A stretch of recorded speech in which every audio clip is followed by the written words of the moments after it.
ऐ मर कल मुँहे। अकस्मात घेगा बुआ ने कूड़ा फेंकने के लिए दरवाजा खोला और चौतरे पर बैठे मिरवा को गाते हुए देखकर कहा, तोरे पेट में फोनोग्राफ उलियन बाका, जौन भिंसार भवा कि तान तोड़े लाग। राम जाने रात के कैसन एक दीदा लागत है।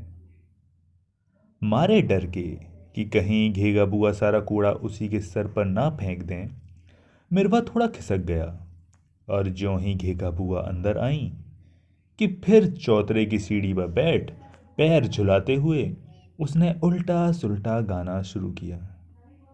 तुम्हें बच याद करते हम छनम तेली कछम। मिरवा की आवाज़ सुनकर जाने कहाँ से झबरी कुतिया भी कान पूंछ झटकारते हुए आ गई और नीचे सड़क पर बैठकर मिरवा का गाना बिल्कुल उसी अंदाज में सुनने लगी जैसे हिज मास्टर्स वॉइस के रिकॉर्ड पर तस्वीर बनी होती है। नमस्कार दोस्तों, दुनियावी चमक दमक से दूर आइए चलते हैं उन पुरानी गलियारों की तरफ जहां गए हुए एक अरसा गुजर गया है। कुछ किस्से बाकी थे, शायद उन्हें पूरा करते हैं अपने छोटे से प्रयास से, जिसका नाम है किस्से गलियारों के।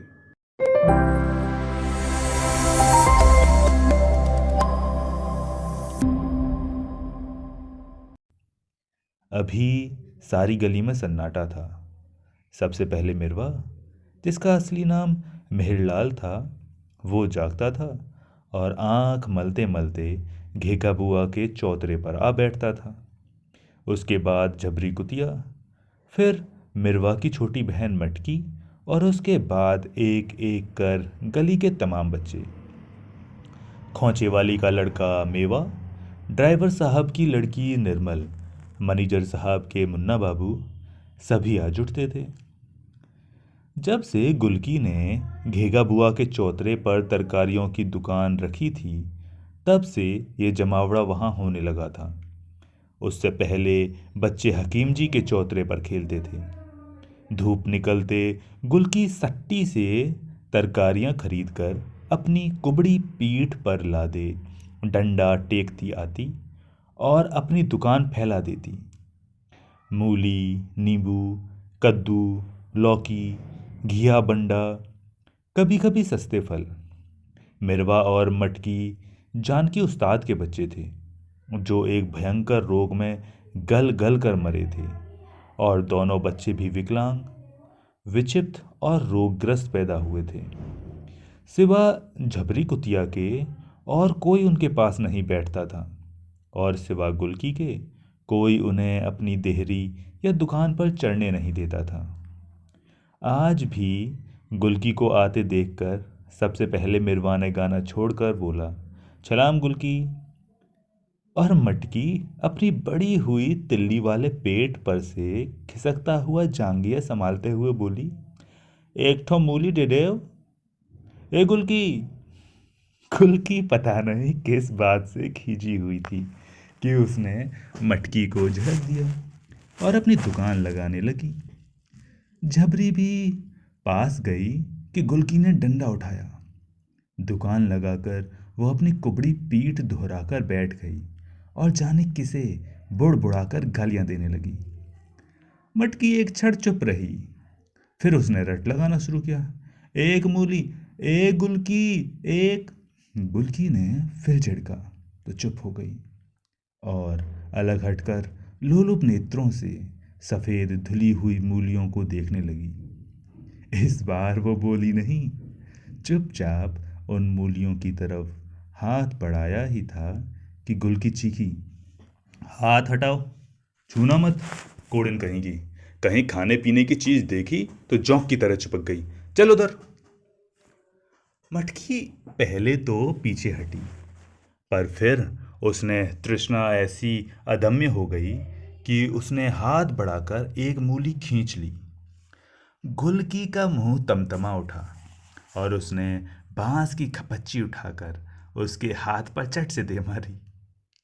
मूली नीचे जा गिरी और हाय हाय हाय कर दोनों हाथ झटकती हुई मटकी पांव पटक पटक कर रोने लगी। जाओ अपने घर रो, हमारी दुकान पर मरने को गली भर के बच्चे हैं। गुलकी चीखी। दुकान दे के हम बिपता मोल ले लिए। क्षण भर पूजा भजन में भी कचर धाम मची रहती है। अंदर से घेगा बुआ ने स्वर मिलाया। खासा हंगामा मच गया कि इतने में झबरी भी खड़ी हो गई और लगी उदात स्वर में भौंकने। Left right, left right.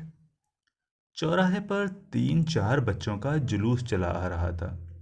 आगे आगे दर्जा ब में पढ़ने वाले मुन्ना बाबू नीम की संटी को झंडे की तरह थामे जुलूस का नेतृत्व कर रहे थे। पीछे थे मेवा और निर्मल।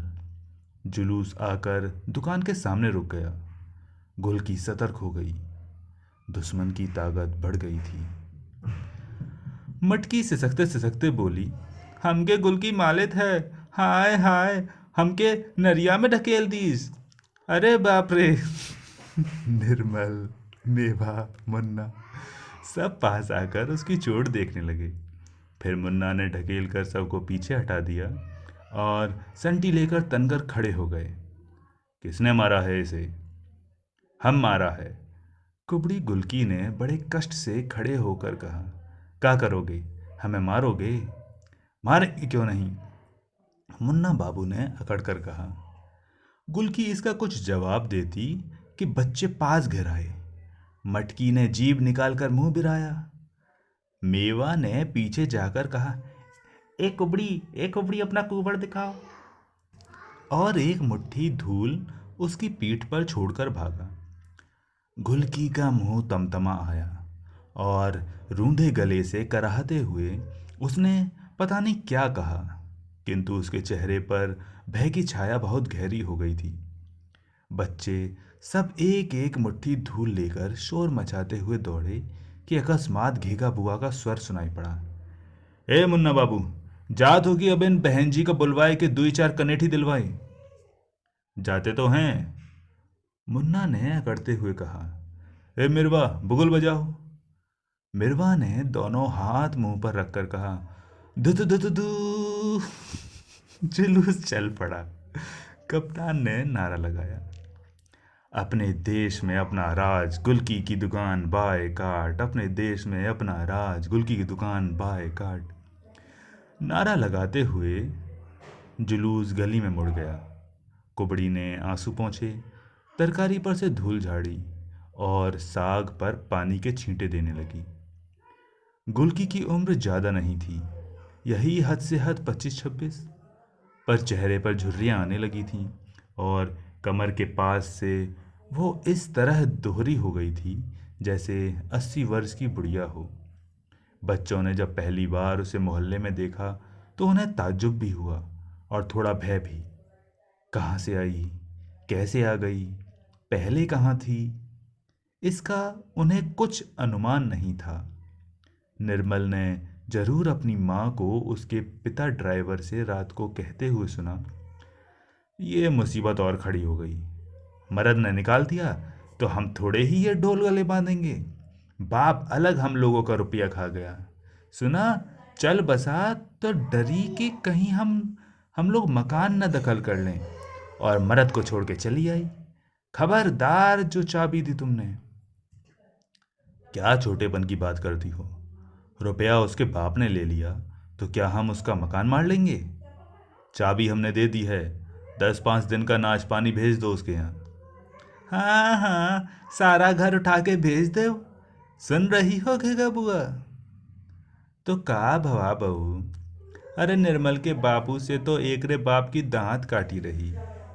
घेगा बुआ की आवाज आई। बेचारी बाप की अकेली संतान रही, यही के ब्याह में मटिया में ढुई गवा।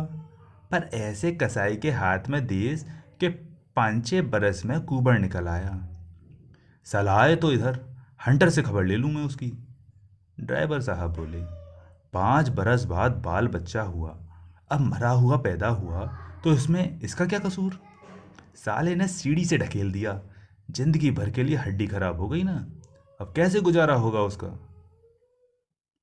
बेटवा, एको दुकान खुलवाए दो, हमारे चौतरा खाली पड़ा है, यहीं ₹1-2 रुपया किराया दे दिया करे।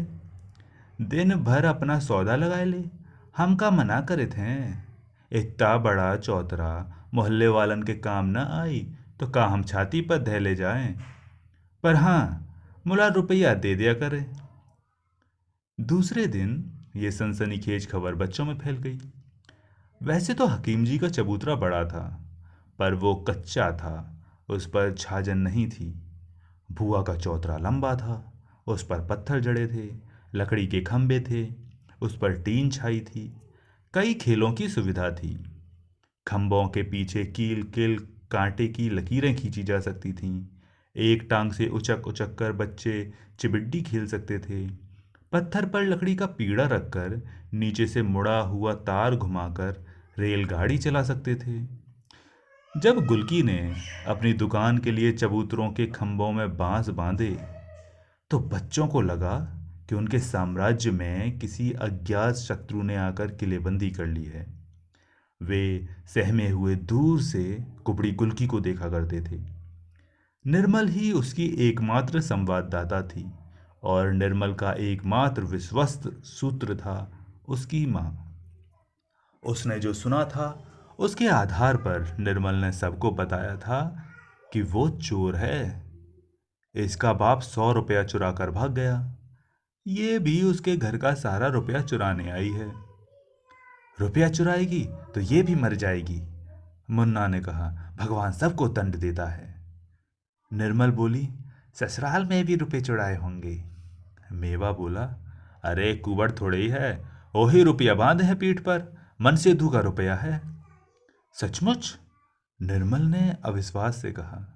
और नहीं क्या, कुबड़ थोड़े है तो दिखाए।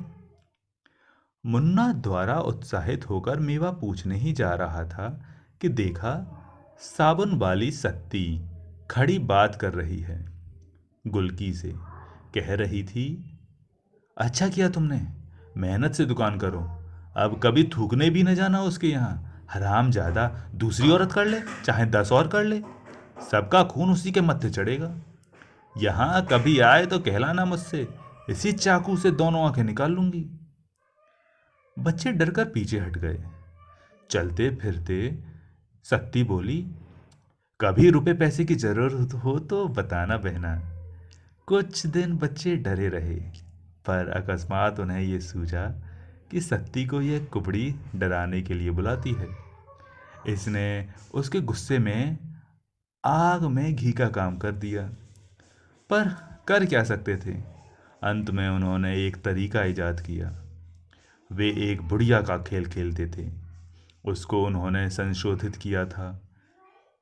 मटकी को लेमन जूस देने का लालच देकर कुबड़ी बनाया गया। वो उसी तरह पीठ दोहरी करके चलने लगी। बच्चों ने सवाल जवाब शुरू किए। कुबड़ी कुबड़ी का है राना, सुई है रानी, सुई लेके का करवे, कंधा सीबे, कंधा सी के का करवे, लकड़ी लावे, लकड़ी लाए के का करवे, भात पकाइबे, भात पका के का करवे, भात खावे, भात के बदले लात खावे। और इससे पहले कि कुबड़ी बनी हुई मिटकी कुछ कह सके, वे उसे जोर से लात मारते और मटकी मुंह के बल गिर पड़ती।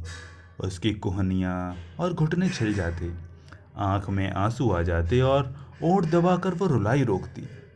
बच्चे खुशी से चिल्लाते, मार डाला कुबरी को, मार डाला कुबरी को। गुलकी ये सब देखती और मुंह फेर लेती। एक दिन जब इसी प्रकार बच्चे मटकी को कुबड़ी बनाकर गुलकी की दुकान के सामने ले गए, तो इससे पहले कि मटकी जवाब दे, उन्होंने अनचित्ते में इतनी जोर से ढकेला कि वो कोहनी भी न टेक सकी और सीधे मुंह के बल गिरी। नाक, ओठ और भौं खून से लथपथ हो गए। वो हाय हाय कर इस तरह बुरी तरह चीखी कि लड़के कुबड़ी मर गई चिल्लाते हुए और भी सहम गए और हतप्रभ हो गए। अकस्मात उन्होंने देखा कि गुलकी उठी। वे जान छोड़कर भागे, पर गुलकी उठकर आई, मटकी को गोद में लेकर पानी से उसका मुंह धोने लगी और धोती से खून पोंछने लगी। बच्चों ने पता नहीं क्या समझा कि वो मटकी को मार रही है या क्या कर रही है कि वे अकस्मात उस पर टूट पड़े। गुलकी की चीखें सुनकर मोहल्ले के लोग आए तो देखा कि गुलकी के बाल बिखरे हैं, दांत से खून बह रहा है, अध उघारी चबूतरे के नीचे पड़ी है और सारी तरकारी सड़क पर बिखरी है। घीगा बुआ ने उसे उठाया, धोती ठीक की और बिगड़कर बोली, औकात रत्ती भर ने और तेहा पौवा भर, आपन बखत देख के चुप न रहा जात, काहे लड़कन के मुंह लगत हो। लोगों ने पूछा तो कुछ नहीं बोली, जैसे उसे पाला मार गया हो। उसने चुपचाप अपनी दुकान ठीक की, दांत से खून पोंछा, कुल्ला किया और बैठ गई। उसके बाद अपने उस कृत्य से बच्चे जैसे खुद सहम गए थे। बहुत दिन तक वे शांत रहे। आज जब मेवा ने उसकी पीठ पर धूल फेंकी तो जैसे उसे खून चढ़ गया, पर फिर न जाने क्या सोचकर चुप रह गई। और जब नारा लगाते हुए जुलूस गली में मुड़ गया तो उसने आंसू पोंछे, पीठ पर से धूल झाड़ी और साग पर पानी छिड़कने लगी। लड़के का हैं, गली के राक्षस हैं, घेगा बुआ बोली। अरे उन्हें काहे कहो बुआ, हमारा भाग ही खोटा है, गुलकी ने गहरी सांस लेकर कहा। इस बार जो झड़ी लगी तो 5 दिन तक लगातार सूरज के दर्शन नहीं हुए। बच्चे सब घर में कैद थे और गुलकी कभी दुकान लगाती थी, कभी नहीं। राम राम करके छठे दिन तीसरे पहर झड़ी बंद हुई। बच्चे हकीम जी के चौतरे पर जमा हो गए। मेवा बिलबोटी बीन लाया था और निर्मल ने टपकी हुई निमकौड़ियाँ बीन कर दुकान लगा ली थी और गुलकी की तरह आवाज़ लगा रही थी, ले खीरा, आलू, मूरी, घिया, बंडा। थोड़ी देर में काफ़ी शिशु ग्राहक दुकान पर जुट गए। अकस्मात शोरगुल को चीरता हुआ बुआ के चौतरे से गीत का स्वर उठा। बच्चों ने घूमकर देखा, मिरवा और मटकी गुलकी की दुकान पर बैठे हैं। मटकी खीरा खा रही है और मिरवा झबरी का सिर अपनी गोद में रखे बिल्कुल उसकी आंखों में आंखें डालकर गा रहा है। तुरंत मेवा गया और पता लगाकर लाया कि गुलकी ने दोनों को एक एक अधन्ना दिया है और दोनों मिलकर झबरी कुतिया के कीड़े निकाल रहे हैं। चौतरे पर हलचल मच गई और मुन्ना ने कहा, निर्मल, मिरवा मटकी को भी एक एक निमकोड़ी मत देना, रहें उसी कुबड़ी के पास। हाँ जी, निर्मल ने आंख चमकाकर गोल मुंह करके कहा, हमार अम्मा कहत रही, उन्हें छुइयो न साथ खायो न खेलो, उन्हें बहुत बड़ी बीमारी है। अथु। मुन्ना ने उनकी ओर देखकर उपकाई जैसा मुंह बनाकर थूक दिया। गुलकी बैठी बैठी सब समझ रही थी और जैसे इस निरर्थक घृणा में उसे कुछ रस सा आने लगा था। उसने मिरवा से कहा, तुम दोनों मिलके गाना गाओ तो एक अधन्ना दें, खूब जोर से। भाई बहन दोनों ने गाना शुरू किया। माल कटाली मल जाना पल अकिया कची से। अकस्मात पटाख से दरवाजा खुला और एक लोटा पानी दोनों के ऊपर फेंकती हुई घेगा बुआ गरजी, दर कलमुहे, अभिन बित्ती भर के नहीं है और पतुरियन के गाना गावे लगे। न बहन का ख्याल न बिटिया का। अरे कुबड़ी, हम तहु से कहे दे कि हम चकला खाना खोले के बगैर अपना चौतरा नहीं दिए रहा। हाँ, चलिए वहां से मुजरा करावे। गुलकी ने पानी उधर छिटकाते हुए कहा, बुआ बच्चे हैं, गा रहे हैं, कौन कसूर हो गया। ए हाँ, बच्चे हैं, तू तो दूध पियती बच्ची हो, कह दिया कि जवान न लड़ाओ हमसे। हाँ, हम बहुत बुरी हैं, एक तो 5 महीने से किराया नहीं दियो और यहाँ दुनिया भर के अंधे कोड़ी बटूरे रहते हैं। चलो उठाओ अपनी दुकान यहाँ से, कल से न दिखी हियाँ तुम्हें। राम राम, सब अधर्म की संतान राक्षस पैदा भये हैं मोहल्लन में, धरतियों नहीं फटत की मर बिलाए जाएं। गुलकी सन्न रह गई। उसने किराया सचमुच 5 महीने से नहीं दिया था बिक्री नहीं थी। मोहल्ले में कोई उससे कुछ लेता भी नहीं था। पर इसके लिए बुआ निकाल देंगी, ये उसे कभी आशा नहीं थी। वैसे ही महीने में 20 दिन वो भूखी सोती थी। धोती में 10-10 पैबंद थे। मकान गिर चुका था। एक दालान में थोड़ी सी जगह में वो सो जाती थी। पर दुकान तो वहां रखी नहीं जा सकती। उसने चाहा कि वो बुआ के पैर पकड़ ले, मिन्नत कर ले। पर बुआ ने जितनी जोर से दरवाजा खोला था उतनी ही जोर से बंद कर दिया। जब से चौमासा आया था, पुरवाई बही थी। उसकी पीठ में भयानक पीड़ा उठती थी। उसके पांव कांपते थे। सट्टी में उस पर उधार बुरी तरह चढ़ गया था। पर अब होगा क्या? वो मारे खींच के रोने लगी।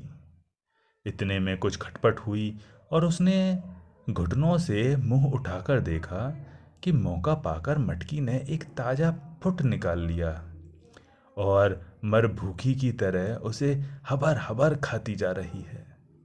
एक क्षण वो उसके फूलते पिचकते पेट को देखती रही। फिर ख्याल आते ही कि फूट पूरे 10 पैसे का है, वो उबल पड़ी और सड़ासड़ 3-4 खपच्ची मारते हुए बोली, चोटी कुतिया, तेरे बदन में कीड़ा पड़े। मटकी के हाथ से फूट गिर पड़ा। पर वो नाली में से फूट के टुकड़े उठाती हुई भागी। न रोई न चीखी, क्योंकि मुंह में भी फूट भरा था। मिरवा हक्का बक्का इस घटना को देख रहा था कि गुलकी उसी पर बरस पड़ी। सड़ सड़ उसने मिरवा को मारना शुरू किया। भाग यहां से हरामजादे। मिरवा दर्द से तिलमिला उठा। हमला पैसा देव देव तो जाए। देते हैं पैसा, ठहर तो। सड़ सड़ रोता हुआ मिरवा चौतरे की ओर भागा। निर्मल की दुकान पर सन्नाटा छाया था। सब चुप उसी ओर देख रहे थे। मिरवा ने आकर कुबड़ी की शिकायत मुन्ना से की। मुन्ना चुप रहा।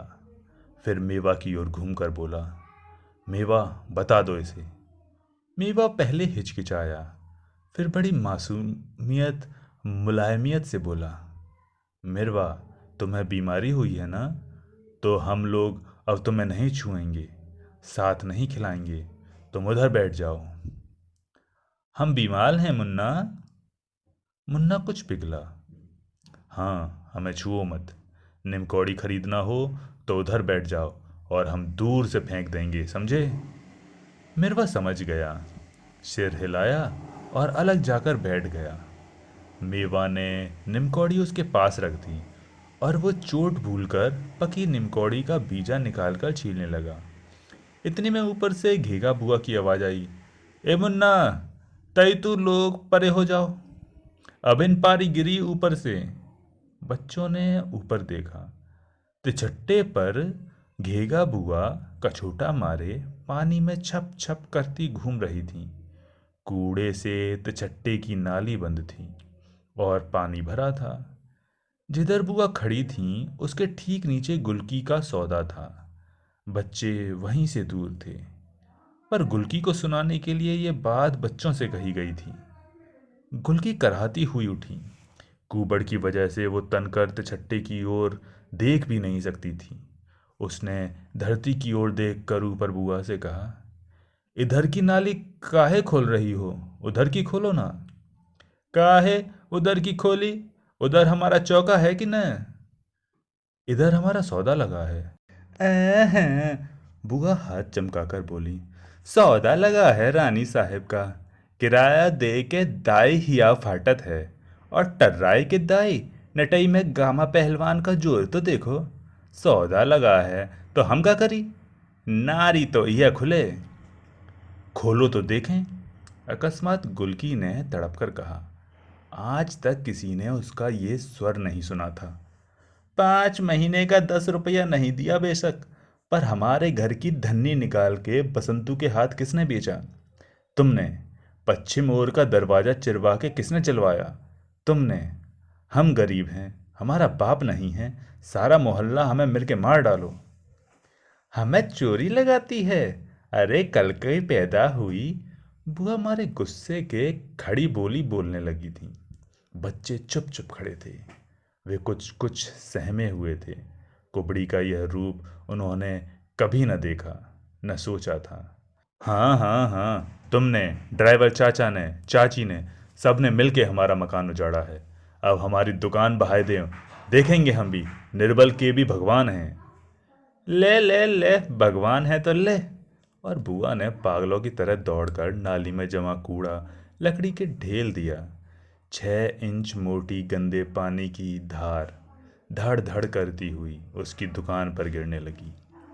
तरोइयाँ पहले नाली में गिरीं, फिर मूली, खीरे, साग, अदरक उछल उछल कर दूर जा गिरे। गुल की आंख फाड़े पागल सी देखती रही और फिर दीवार पर सिर पटक पटक कर हृदय विदारक स्वर में टकरा कर रो पड़ी। अरे मोरे बाबू, हमें काहे छोड़ गए? अरे अब मोरी मैया, पैदा होते ही हमें क्यों नहीं मार डाला? अरे धरती मैया, हमें काहे नहीं लील लेती? सिर खोले, बाल बिखेरे, छाती कूट कूट कर वो रो रही थी और तिछट्टे का पिछले 9 दिन का जमा पानी धड़ धड़ गिर रहा था। बच्चे चुप थे। अब तक जो हो रहा था उनकी समझ में आ रहा था, पर आज ये क्या हो गया, ये उनकी समझ में नहीं आ सका। पर वे कुछ बोले नहीं, सिर्फ मटकी उधर गई और नाली में बहता हुआ एक मोटा हरा खीरा निकालने लगी कि मुन्ना ने डांटा, खबरदार जो कुछ चुराया। मटकी पीछे हट गई। वे सब किसी अप्रत्याशित भय, संवेदना या आशंका से जुड़ बटोर कर खड़े हो गए। सिर्फ मिरवा अलग सिर झुकाए खड़ा था। झींसी फिर पड़ने लगी थी और वे एक एक कर अपने घर चले गए। दूसरे दिन चौतरा खाली था। दुकान का बास उखड़वा कर बुआ ने नाद में गाड़ कर उस पर तुरई की लत्तर चढ़ा दी थी। उसी दिन बच्चे आए, पर उनकी हिम्मत चौतरे पर जाने की नहीं हुई, जैसे वहाँ कोई मर गया हो। बिल्कुल सुनसान चौतरा था। और फिर तो ऐसी झड़ी लगी कि बच्चों का निकलना बंद।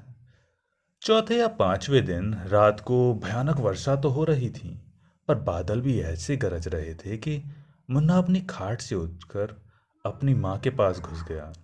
बिजली चमकते ही जैसे कमरा रोशनी से नाच नाच उठता था। छत पर बूंदों की पटर पटर कुछ धीमी हुई, थोड़ी हवा भी चली और पेड़ों का हर हर सुनाई पड़ा कि इतने में धड़ धड़ धड़ धड़ाम भयानक आवाज हुई। माँ भी चौंकी, पर उठी नहीं। मुन्ना आंखें खोले अंधेरे में ताकने लगा। सहसा लोग, मोहल्ले में कुछ लोग बातचीत कर रहे थे। घीघा बुआ की आवाज सुनाई पड़ी। किसका मकान गिरा है रे? गोलकी का। किसी का दूरागत उत्तर आया। अरे बाप रे, दब गई क्या? नहीं, आज तो मेवा की माँ के पास सोई है। मुन्ना लेटा था और उसके ऊपर अंधेरे में ये सब सवाल जवाब इधर से उधर और उधर से इधर आ जा रहे थे।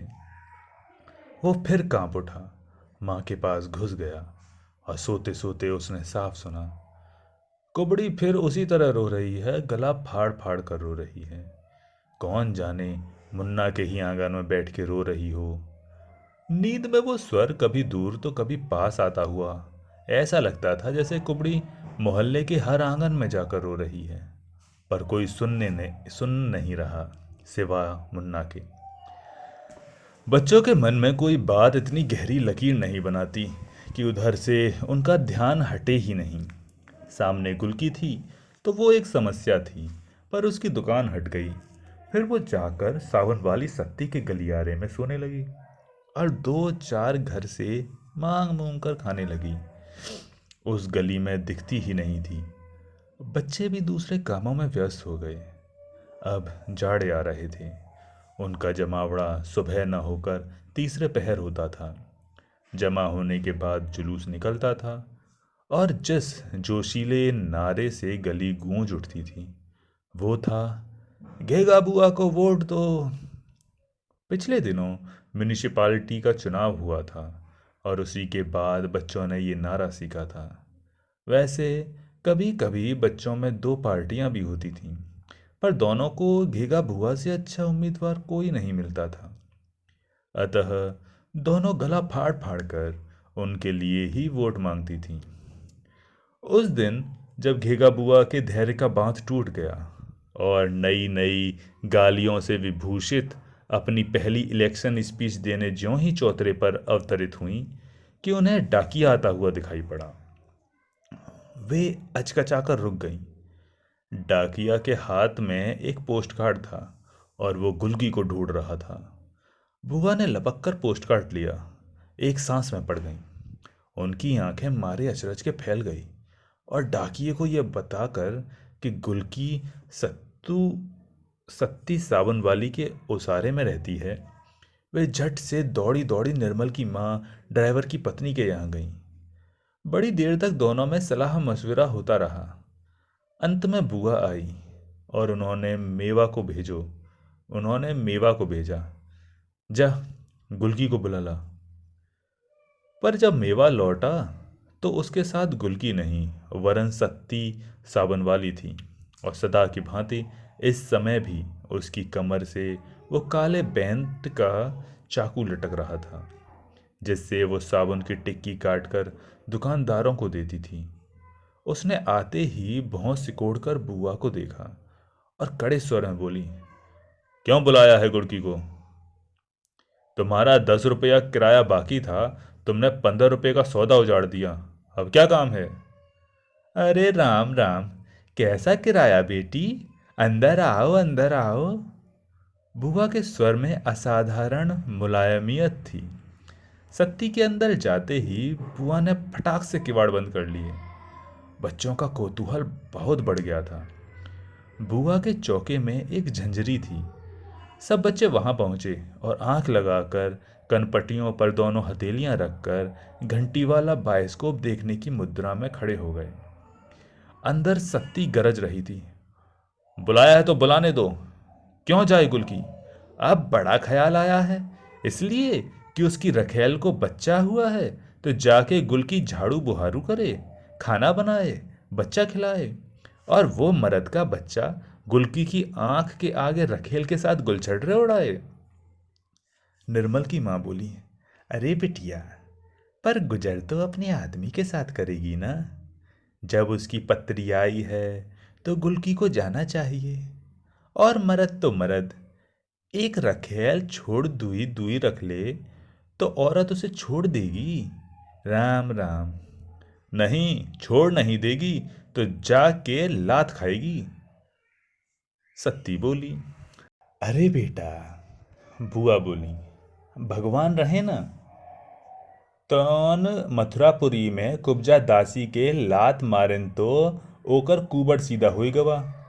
पति तो भगवान है बिटिया, ओका जाय देव। हाँ हाँ, बड़ी हितू ना बनिए, उसके आदमी से आप लोग मुफ्त में गुलकी का मकान झटकना चाहती हैं, मैं सब समझती हूँ। निर्मल की माँ का चेहरा जर्द पड़ गया, पर बुआ ने ऐसी कच्ची गोली नहीं खेली थी। वे डपट कर बोली, खबरदार जो कच्ची जवान निकालियो, तुम्हारा चरित्र कौन ने जानत है, ओही छोकरा मानिक, जवान खींच लूंगी। सत्ता गला फाड़ कर चीखी, जो आगे हरूफ कहा, और उसका हाथ अपने चाकू पर गया। अरे अरे अरे, बुआ सहम कर 10 कदम पीछे हट गई। तो का खून करबो का, कत्ल करबो का? सत्ती जैसी आई थी वैसी ही चली गई। तीसरे दिन बच्चों ने तय किया कि होरी बाबू के कुएं पर चलकर बर्रें पकड़ी जाएं। उन दिनों उनका जहर शांत रहता है। बच्चे उन्हें पकड़कर उनका छोटा सा काला डंक निकाल लेते और फिर डोरी में बांधकर उन्हें उड़ाते हुए घूमते। मेवा, निर्मल और मुन्ना एक एक बर्र उड़ाते हुए जब गली में पहुंचे तो देखा बुआ के चौतरे पर टीन की कुर्सी डाले कोई आदमी बैठा है। उसकी अजब शक्ल थी, कान पर बड़े बड़े बाल, मिचमिची आंखें, मोछा और तेल से चुचुआते हुए बाल, कमीज और धोती पर पुराना बदरंग बूट। मटकी हाथ फैलाए कह रही है, एक डबल दे देव। ए दे देव ना। मुन्ना को देखकर मटकी ताली बजा बजा कहने लगी, गुलकी का मनसेदु आवा है, ए मुन्ना बाबू, ये कुबड़ी का मनसेदु है। फिर उधर मुड़कर, ए डबल टिट।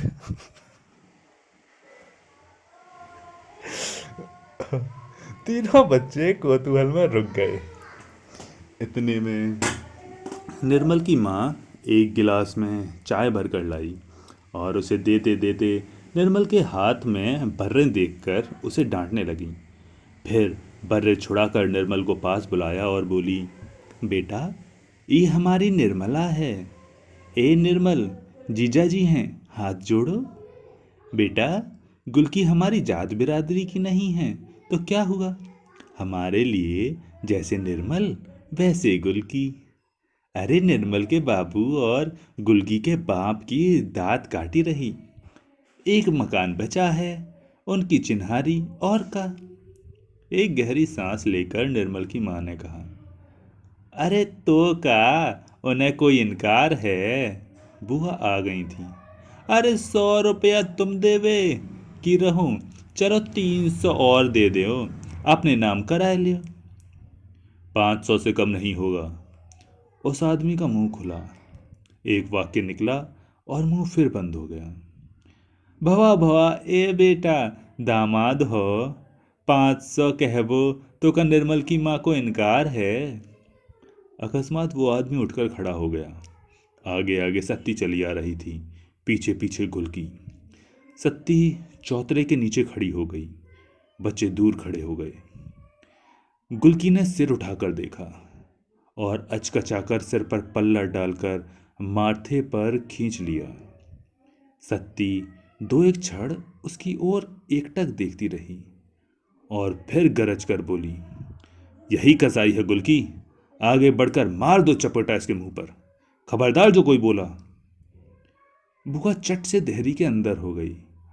निर्मल की माँ की जैसे घिग्गी बंध गई और वो आदमी हड़बड़ाकर पीछे हटने लगा। बढ़ती क्यों नहीं गुलकी, आया बड़ा यहां से विदा कराने। गुलकी आगे बढ़ी। सब सन्न थे। सीढ़ी चढ़ी। उस आदमी के चेहरे पर हवाइयां उड़ने लगीं। गुलकी चढ़ते चढ़ते रुकी।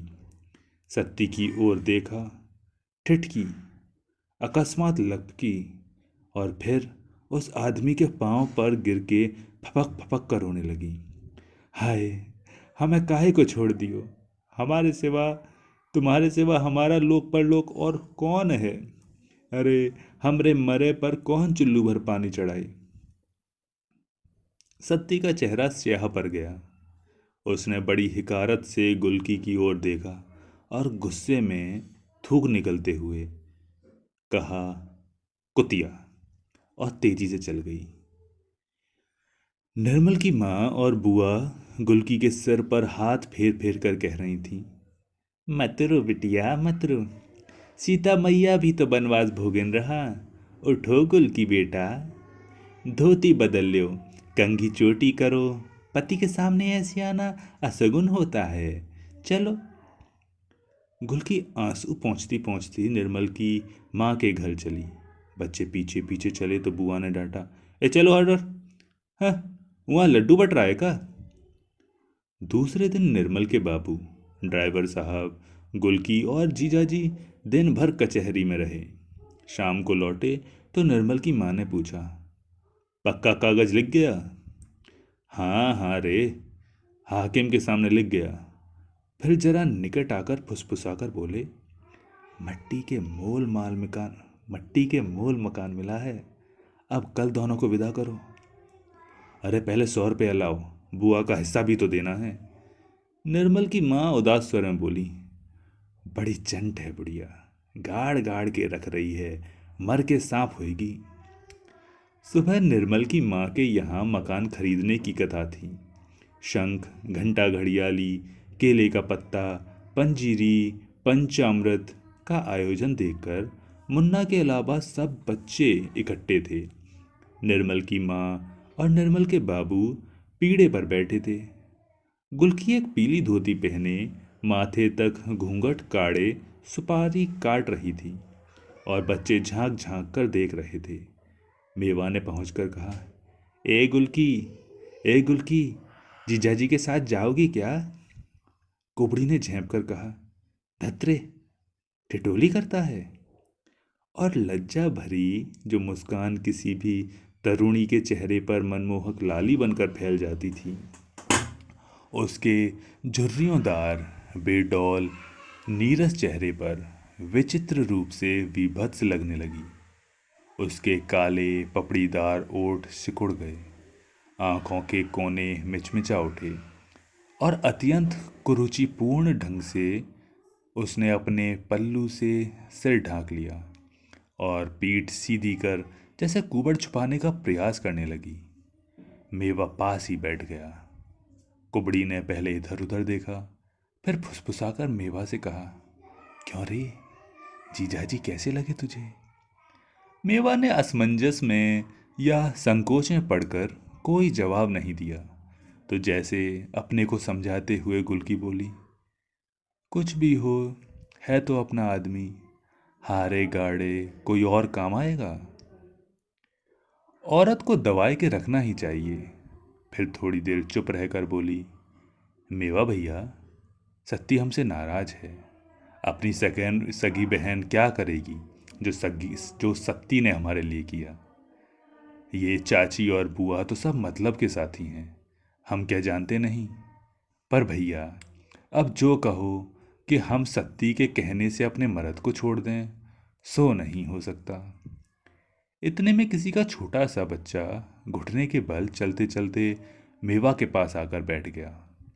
गुलकी छड़ भड़ उसे देखती रही और फिर बोली, पति से हमने अपराध किया तो भगवान ने बच्चा छीन लिया, अब भगवान हमें क्षमा कर देंगे? फिर कुछ क्षण के लिए चुप हो गई। क्षमा करेंगे तो दूसरी संतान देंगे? क्यों नहीं देंगे? तुम्हारे जीजाजी को भगवान बनाए रखें, खोट तो हम ही में है। फिर संतान होगी तब तो सौत का राज नहीं चलेगा। इतने में गुलकी ने देखा कि दरवाजे पर उसका आदमी खड़ा बुआ से कुछ बातें कर रहा है।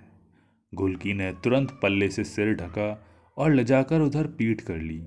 बोली, राम राम, कितने दुबरा गए हैं, हमारे बिना खाने पीने का कौन ध्यान रखता? अरे सौत तो अपने मतलब की होगी। ले भैया मेवा, जा 2 बीड़ा पान दे आ जीजा को। फिर उसके मुंह पर वही लाज की बीभत्स मुद्रा आई। तुझे कसम है, बताना मत किसने दिया है। मेवा पान लेकर गया, पर वहां किसी ने उस पर ध्यान ही नहीं दिया। वो आदमी बुआ से कह रहा था, इसे ले तो जा रहे हैं, पर इतना कहे देते हैं, आप भी समझा दें उसे कि रहना हो तो दासी बनकर रहे, न दूध की न पूत की, हमारे कौन काम की। पर हाँ, औरतिया की सेवा करे, उसका बच्चा खिलाए, झाड़ू बहारू करे, तो 2 रोटी खाए पड़ी रहे। पर कभी उसने जवान लड़ाई तो खैर नहीं। हमारा साथ हमारा हाथ बड़ा जालिम है, एक बार कुबड़ निकला, अगली बार प्राण निकलेंगे। क्यों नहीं बेटा, क्यों नहीं, बुआ बोली, और उन्होंने मेवा के हाथ से पान लेकर अपने मुंह में दबा लिया। करीब 3 बजे इक्का लाने के लिए निर्मल की माँ ने मेवा को भेजा। कथा की भीड़ भाड़ से उसका मूड पिराने लगा था, अतः अकेली गुल की सारी तैयारी कर रही थी। मटकी कोने में खड़ी थी, मिरवा और झबरी बाहर गुमसुम बैठे थे। निर्मल की माँ ने बुआ को बुलाकर पूछा कि बिदाई बिदाई में क्या करना होगा, तो बुआ मुंह बिगाड़कर बोली, अरे कोई जात बिरादरी की है का? एक लोटा में पानी भर के एक अदकनी दुकन्नी उतार के परजा पजारू को दे दियो बस। और फिर बुआ शाम को ब्यारी में लग गई। इक्का आते ही जैसे झबरी पागल सी इधर उधर दौड़ने लगी। उसे जाने कैसे आभास हो गया था कि गुलकी जा रही है, सदा के लिए। मेवा ने अपने छोटे छोटे हाथों से बड़ी बड़ी गठरियां रखीं। मटकी और मिरवा चुपचाप आकर इक्के के पास खड़े हो गए। सिर झुकाए पत्थर सी चुप गुलकी निकली। आगे आगे हाथ में पानी का बड़ा लोटा लिए निर्मल थी। वो आदमी जाकर इक्के पर बैठ गया। अब जल्दी करो, उसने भारी गले से कहा। गुलकी आगे बढ़ी, फिर रुकी और टेंट से 2 अठन्नी निकाले। ले मिरवा, ले मटकी। मटकी, जो हमेशा हाथ फैलाए रखती थी, इस समय जाने कैसा संकोच उसे आ गया था कि वो हाथ नीचे कर दीवार से सटकर खड़ी हो गई और सिर हिलाकर बोली, नहीं, नहीं बेटा, ले लो। गुलकी ने पुचकार कर कहा। मिरवा मटकी ने पैसे ले लिए और मिरवा बोली, छलाम गुलकी, ए आदमी छलाम। अब क्या गाड़ी छोड़नी है? वो फिर भारी गले से बोला। ठहरो बेटा, कहीं ऐसे दामाद की विदाई होती है? सहसा एक बिल्कुल अजनबी किंतु अत्यंत मोटा स्वर सुनाई पड़ा। बच्चों ने अचरज से देखा। मुन्ना की माँ चली आ रही है। हम तो मुन्ना का आसरा देख रहे थे कि स्कूल से आ जाए, उसे नाश्ता करा लें तो आए, पर इक्का आ गया तो हमने समझा अब तू चली। अरे निर्मल की माँ, कहीं ऐसे बेटी की विदाई होती है? लाओ जरा रोली घोलो जल्दी से, चावल लाओ और सिंदूर भी ले आना। निर्मल बेटा, तुम बेटा उतर आओ इक्के से। निर्मल की माँ का चेहरा स्याह पड़ गया। बोली, जितना हमसे बन पड़ा किया, किसी को दौलत का घमंड थोड़े ही दिखाना था। नहीं बहन, तुमने तो किया, पर मोहल्ले की बिटिया तो सारे मोहल्ले की बिटिया होती है, हमारा भी तो फर्ज था। अरे माँ बाप नहीं है तो मोहल्ला तो है, आओ बेटा। और उन्होंने टीका करके आंचल के नीचे छिपाए हुए कुछ कपड़े और एक नारियल उसकी गोद में डालकर उसे चिपका लिया। गुलकी, जो अभी तक पत्थर सी चुप थी, सहसा फूट पड़ी। उसे पहली बार लगा जैसे वो मायके से जा रही है। मायके से, अपनी माँ को छोड़कर, छोटे छोटे भाई बहनों को छोड़कर, और वो अपने कर्कश फटे हुए गले से विचित्र स्वर में रो पड़ी। ले, अब चुप हो जा, तेरा भाई भी आ गया, वे बोली। मुन्ना बस्ता लटकाए स्कूल से चला आ रहा था। कुबड़ी को अपनी माँ के कंधे पर सिर रखकर रोते देख वो बिल्कुल हतप्रभ सा हो गया। आ बेटा, गुलकी जा रही है ना आज? दीदी है ना, बड़ी बहन है, चल पाँव छू ले, आ इधर। माँ ने फिर कहा। मुन्ना और कुबड़ी के पैर छुए? क्यों क्यों? पर माँ की बात। एक क्षण में उसके मन में जैसे एक पूरा पहिया घूम गया और वो गुलकी की ओर बढ़ा। गुलकी ने दौड़कर उसे चिपका लिया और फूट पड़ी। हाय मेरे भैया, अब हम जा रहे हैं, अब किससे लड़ोगे मुन्ना भैया? अरे मेरे बीरन, अब किससे लड़ोगे? मुन्ना को लगा जैसे, अरे यार, मुन्ना को लगा जैसे उसकी छोटी छोटी पसलियों में एक बहुत बड़ा सा आंसू जमा हो गया जो अब झलकने ही वाला है। इतने ही में उस आदमी ने फिर आवाज़ दी और गुलकी कराह कर मुन्ना की माँ का सहारा लेकर इक्के पर बैठ गई। इक्का खड़ खड़ कर चला गया। मुन्ना की माँ मुड़ी कि बुआ ने व्यंग किया, एक आध गाना भी विदाई का गायाओ बहन, गुलकी बन्नो ससुराल जा रही हैं। मुन्ना की माँ ने कुछ जवाब नहीं दिया। मुन्ना से बोली, जल्दी घर आना बेटा, नाश्ता रखा है। पर पागल मिरवा ने, जो बम्बे पर पांव लटकाए बैठा था, जाने क्या सोचा कि वो सचमुच गला फाड़ कर गाने लगा। बन्नो डाले दुपट्टा का पल्ला, मोहल्ले से चली गई राम। ये उस मोहल्ले में हर लड़की की विदा पर गाया जाता था। बुआ ने घुड़का, तब भी वो चुप नहीं हुआ। उल्टे मटकी बोली, काहे न गाए, गुलकी ने पहचा दिया है। और उसने भी सुर मिलाया, बन्नो तली गई लाम, बन्नो तली गई लाम, बन्नो तली गई लाम। मुन्ना चुपचाप खड़ा रहा। मटकी डरते डरते आई, मुन्ना बाबू, कुबड़ी ने अठन्ना दिया है, ले लें। ले ले, बड़ी मुश्किल से मुन्ना ने कहा, और उसकी आंखों में दो बड़े बड़े आंसू डबडबा आए। उन्हीं आंसुओं की झिलमिल में कोशिश करके मुन्ना ने जाते हुए इक्के की ओर देखा। गुल की आंसू पहुँचते हुए पर्दा उठाकर मुड़ मुड़ कर देख रही थी। मोड़ पर एक धचके से इक्का मुड़ा और फिर अदृश्य हो गया।